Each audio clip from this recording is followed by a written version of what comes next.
nggak nyoblos, nggak keren. Ini dikerjakan untuk pemilunya, menyelesaikan, ini baru mulai tahapan pilkadanya, jadi saling ngos-ngosan lah ya. Dan ada lagi yang paling heboh kemarin ini di HSU, itu kita mendatangkan Arif Putra.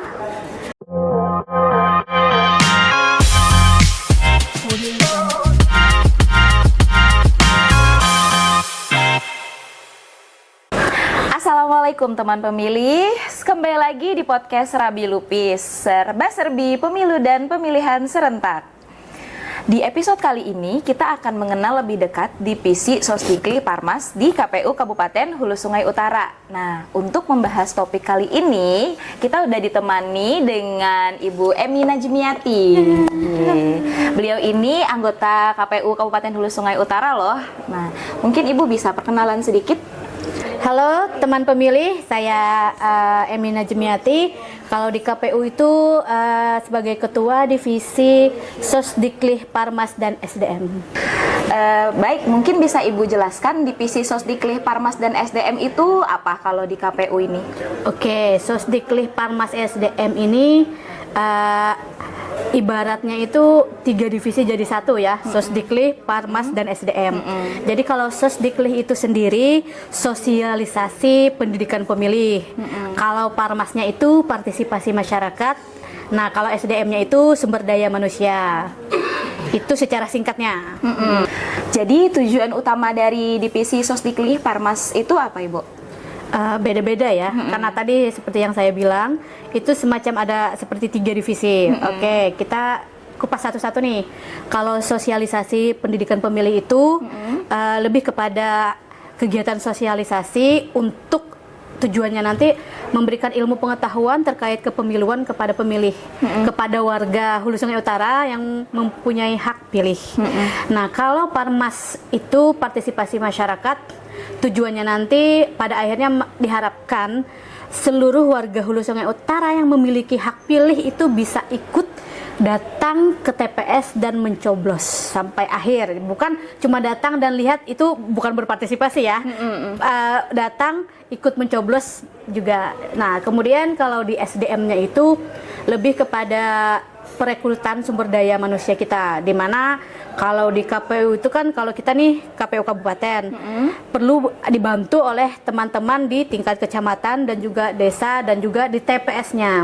Karena tanpa mereka tidak akan ada yang mengerjakan segala hal yang diperlukan untuk kepemiluan itu. Jadi perekrutan itu diperlukan.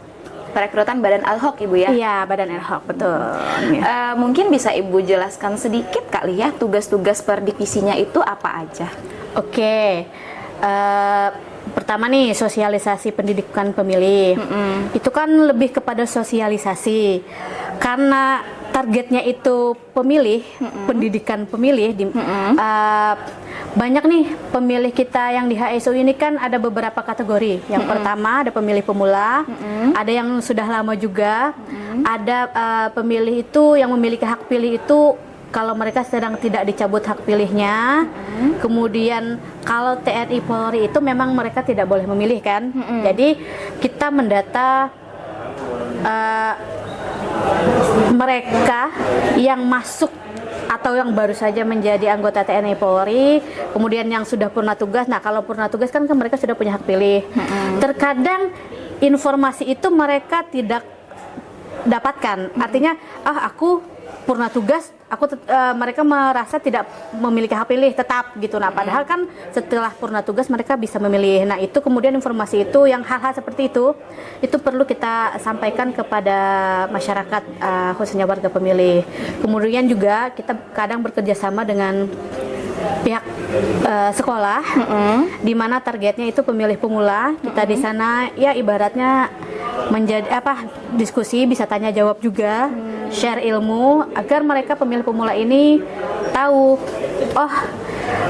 sering mendengar pemilu, tapi apa sebenarnya pemilu itu, dan bagaimana proses dan alurnya. Nah, itu yang kemudian perlu kita sampaikan kepada mereka. Nah, kemudian partisipasi masyarakatnya. partisipasi masyarakat ini kan karena kita sudah mensosialisasikan semuanya, mereka sudah tahu fungsinya apa, kalau mereka tidak ikut partisipasi itu nanti hasilnya bagaimana, hal-hal seperti itu. Kemudian ya tadi, pada akhirnya mereka menarik minat mereka untuk datang ke TPS dan ikut mencoblos. Oh ya, berpartisipasi Bu ya? Iya, berpartisipasi. Tadi kan Ibu sempat bilang ada pemilih pemula tuh, yang masuk ke dalam pemilih pemula itu kategorinya apa aja Ibu? Iya, jadi pemilih pemula itu mereka yang baru pertama kali akan ikut memilih. Itu biasanya yang baru 17 tahun. Oh, baru 17 tahun? Iya, yang pada hari H itu 17 atau sudah lewat 17. Pada hari H itu sudah lewat 17 tapi mereka belum pernah ikut sebelumnya di pemilu sebelumnya. Karena jadi kurangnya informasi tadi ya? Bukan, kalau Atau pemilih gimana? pemula itu mereka memang 17 tapi belum ada pemilu. Jadi kan mereka belum pernah nih. Jadi gitu, itu nggih. pertama kali untuk mereka melakukan pencoblosan. Nah, itu pemilih pemula. Selain itu, yang sudah pernah menikah apakah tapi di bawah 17 tahun apakah bisa juga Ibu? Iya, ini yang paling sering mungkin masyarakat kurang informasi ya. Jadi mereka mengira hanya 17 tahun saja yang boleh memilih. Jadi yang belum 17 tidak boleh. Padahal ada beberapa kategori lain, yakni walaupun belum 17 tahun tapi mereka sudah menikah atau sudah pernah menikah, maka mereka memiliki hak pilih. Tetapi tentu saja ada beberapa syarat. Artinya dalam hal ini dari segi dokumentasi, administrasi itu harus terpenuhi. Baik, tadi kan sudah dijelaskan tuh mengenai tugas-tugas per divisinya. Kira-kira sasaran utama dari sosialisasi pendidikan pemilih tadi siapa saja Bu? Oh, banyak. Pertama nih, keluarga ya. Keluarga kita bisa sampaikan sosialisasi ke keluarga masing-masing. Yang kedua, pemilih pemula. Pemilih muda. Pemula dan pemilih muda ini sedikit berbeda karena ada pemilih muda yang bukan pemula. 18 tahun, kan sudah baru kedua kali. Mereka kan masih muda. Kemudian juga sasarannya itu ada kelompok-kelompok marginal, juga ada kawan-kawan yang disabilitas atau warga yang disabilitas, kemudian juga organisasi keagamaan, kemudian lagi ada bahkan partai politik pun juga menjadi salah satu sasaran kita karena kan informasi terkait jadwal-jadwal atau tahapan-tahapan yang sedang atau yang akan dilaksanakan itu mereka perlu itu. Jadi mereka juga salah satu sasaran dari sosialisasi kita. Dan pada akhirnya nanti seluruh warga masyarakat Hulu Sungai Utara yang memiliki hak pilih meskipun dia ada di wilayah kita maupun di luar kota atau bahkan di luar negeri. Jadi itu. Kita kan sudah pernah melewati pemilu dan pemilihan sebelumnya di tahun 2024 Bu ya. Iya. Kira-kira apa aja yang udah dilakukan divisi Sosdiklih Parmas ini dalam pemilu dan pemilihan kemarin? Banyak. Jadi pertama nih pada saat pemilu, sosialisasi yang sering kita lakukan itu adalah tatap muka. Kegiatan tatap muka. Jadi kita undang beberapa kategori pemilih, baik itu lansia, pemula, dari segi komunitas marginal, disabilitas dan lain sebagainya. Kita kumpulkan di satu tempat, kita share informasi dan kita juga di sana bisa tanya jawab. Itu yang paling sering kita lakukan. Kemudian juga sosialisasi yang sering kita lakukan tadi karena terkadang kan ada kendala nih, waktu dan tempat tidak memungkinkan. Maka solusinya kita lari ke medsos. Alhamdulillahnya kan saat ini medsos itu sedang digandrungi khususnya oleh para anak-anak muda, netizen, dan itu sangat efektif kalau menurut saya, khususnya bagi pemula. Karena mereka aktif dan mereka dapatkan informasi itu di media sosial, di platform yang mereka sukai lah istilahnya kan. Kemudian kita juga kita bisa mendatangi sekolah-sekolah langsung tanpa mereka harus keluar lingkungan sekolah. Jadi kita di sana kita minta waktu bekerja sama dengan pihak sekolah. kita sharing beberapa mungkin sejam 2 jam sharing dan juga bisa tanya jawab di sana. Pada pemilu kemarin itu awalnya launchingnya itu ada kirap. Kirap itu dimana launchingnya itu kan di RI, kemudian estafet nih ke beberapa provinsi, kemudian kabupaten. Nah, itu kemarin kalau di kita estafetnya dari Barabai. Jadi kita menyambut Barabai dulu menerima, jadi mereka yang mengantarkan ke kita. Nah, di situ ada acara namanya kirap, resmi mengundang Forkopimda juga, pihak pemerintah daerah. Di situ kita menerima apa sih namanya secara simbolik ya, yang namanya estafet ada simbol bahwa ini loh mulai tahapan pemilu. Nah, beda kalau dengan pilkada. Dan ada lagi kemarin kalau di pilkada itu kita kan apa ya? Ada debat.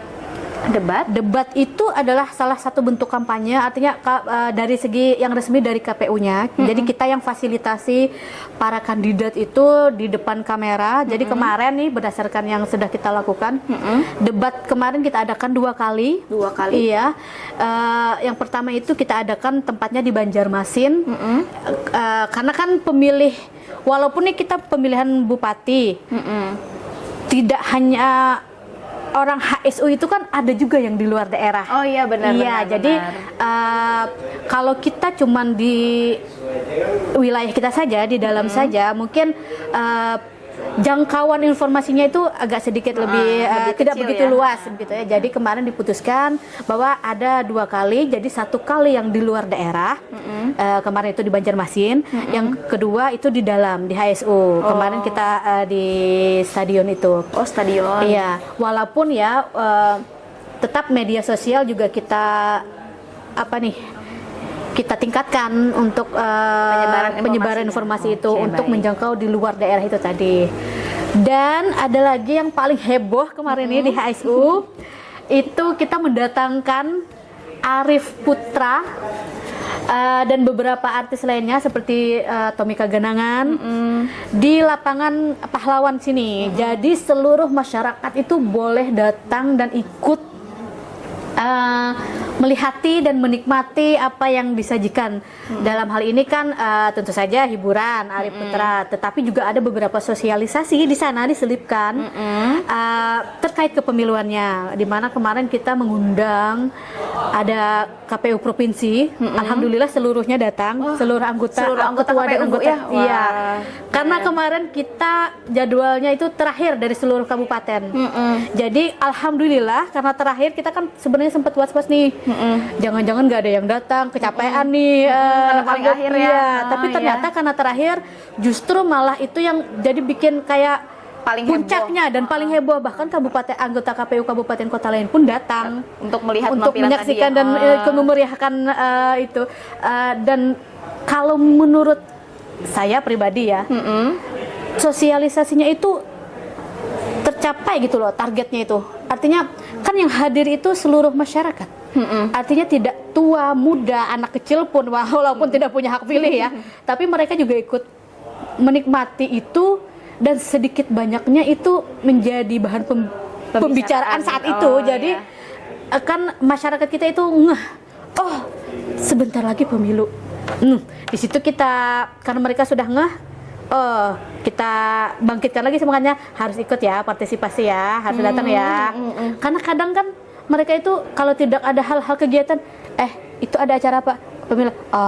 Paling cuma seperti itu, dan karena kurang menarik tadi. Iya, begitu. Kalau kemarin itu mungkin kebetulan juga karena di Amuntai sendiri lama ya tidak ada hiburan, jadi kemarin itu sempat bluk gitu, meledak ya. Alhamdulillah. Berarti sangat berhasil ya dari divisi Sosdikli Parmas untuk tahun kemarin itu di acara yang paling heboh tadi. Alhamdulillahnya berhasil.